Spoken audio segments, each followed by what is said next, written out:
Remember, not yesterday, deeper still. Remember how, in childhood, the world spoke to you in a different language. When you knew for certain that behind the door of the old wardrobe wasn't just clothes, but a sleeping entrance to another country. When the shadow on the wall wasn't just a shadow, but a living creature watching you with curiosity. Do you remember that inexplicable feeling? A quiet, bright longing for a place you had never been, but which your soul desperately missed. The call of a distant home, lost somewhere among the stars. This was not a fantasy. This was vision. Our perception was as pure as mountain crystal. We saw the invisible, heard the soundless. We were brilliant cartographers of reality, and every day we added new, magical continents to our inner map. And then, the world of adults began to give us its maps. Neat, verified, safe, and very, very gray. Every map begins with a few first, deepest lines. They become the foundation upon which our entire lives are built.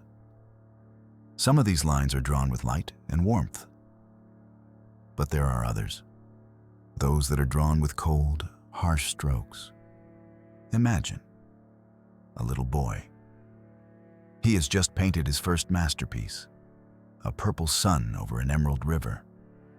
His heart is pounding with delight, with the feeling that he has touched the secret of creation.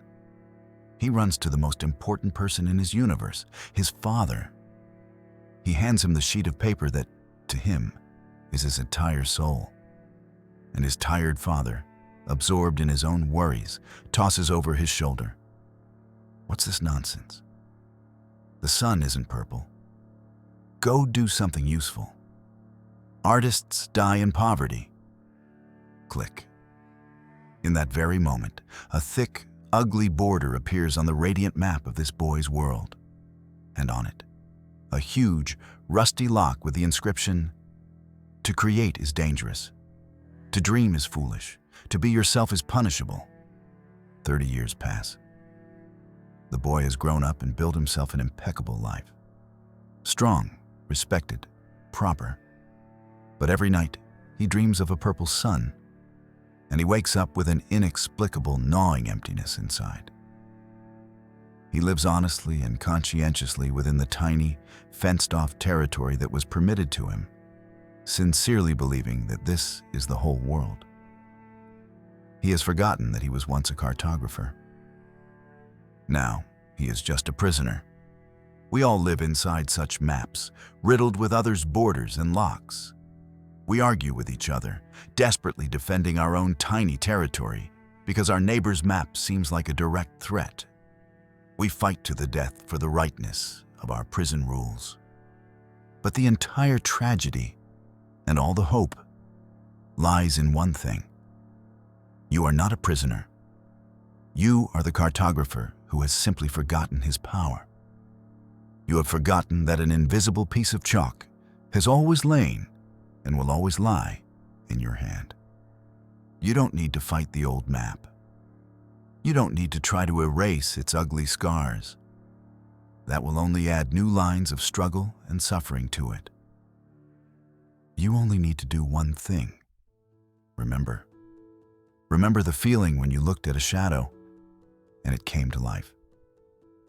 Remember the longing for a starry home. These are not fantasies. This is your navigation system, and it is still working. This is your inner compass, desperately trying to show you where north truly is. And right now, you can take the first step. Not tomorrow, not on Monday, now. Take your invisible chalk, the one from your childhood. It is made of pure attention. And on your old gray borrowed map, draw one new, your own line. A golden one. Let it be a line leading to the dream that you locked away under the label, "It's impossible." Let it be a bridge over the abyss of resentment you have carried within you for years. Let it be a tiny path into that very forest where you will once again allow yourself to see talking trees. Don't think about how you will walk it. Just draw.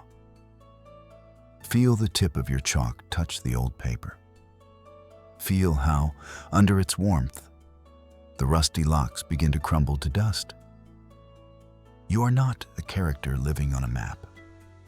You are the one who draws it. And your world is frozen, awaiting its master.